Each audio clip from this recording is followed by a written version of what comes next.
So, colleagues, I'm very honored to deliver this statement on behalf of 116 delegations committed to upholding humanity and safeguarding civilian lives.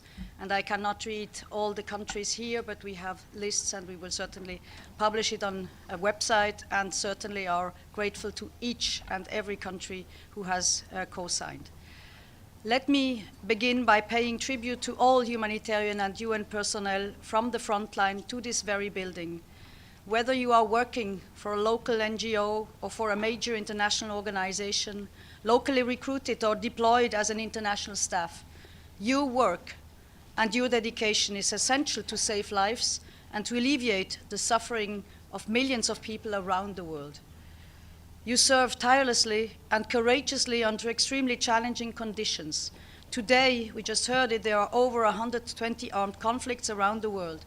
Humanitarian needs are on the rise, and so is violence against humanitarian and UN personnel. This is unacceptable. In 2023, more than 500 humanitarian workers were killed, injured, detained, or kidnapped around the world. National staff constitute the vast majority, more than 90% of those affected. And the developments in 2024 are even more alarming. Gaza and the West Bank are the most dangerous places on earth to be an aid worker, with over 150 humanitarian personnel killed since the start of the year. Other contexts having recorded the highest number of casualties are Sudan, Ukraine, the Democratic Republic of the Congo, and South Sudan. These alarming trends coincide with the year where we mark the 75th anniversary of the Geneva Conventions and the 25th anniversary of the Security Council recognizing the protection of civilians as part of its agenda. These milestones must serve as a call to action. As members of the United Nations and of the international community at large, we must join our forces to ensure respect for international humanitarian law. And we heeded the call.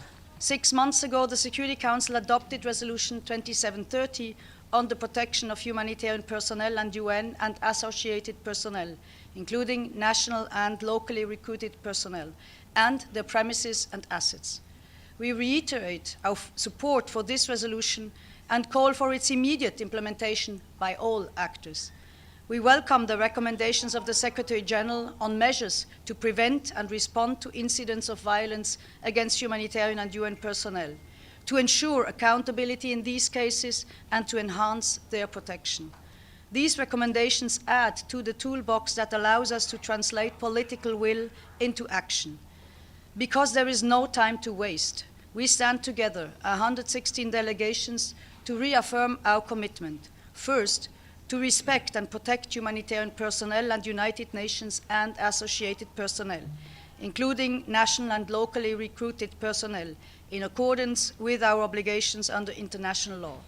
Second, to allow and facilitate, as required by international humanitarian law, full, safe, rapid, and unhindered humanitarian access to all civilians in need.